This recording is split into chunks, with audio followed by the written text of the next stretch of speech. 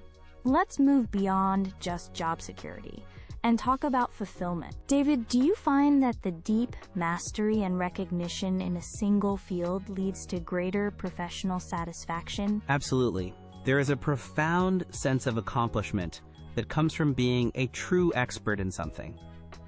When you encounter a problem that has stumped everyone else, and you are able to solve it because of your years of dedicated focus, the feeling is incredibly rewarding. It's a satisfaction born of craftsmanship. You build a reputation, and people seek you out for your unique abilities. This builds confidence and a strong sense of professional identity. For me, the passion is in the depth. It's in the pursuit of perfection and complete understanding within my chosen domain. Maria, how would you describe the source of career satisfaction for a generalist? Is it a different kind of fulfillment? It is, and it's equally profound. My satisfaction comes from learning and growth. I get to be a professional beginner over and over again, which is exciting. One year, I'm learning the fundamentals of renewable energy grids. And the next, I'm immersed in the logistics of vaccine distribution. This constant learning keeps my mind engaged and prevents burnout. My passion lies in the breadth of experience and in making connections. The fulfillment comes from seeing a diverse team of specialists succeed, because I helped create an environment where they could all thrive together. My satisfaction is in the collective success. Let's talk about teamwork.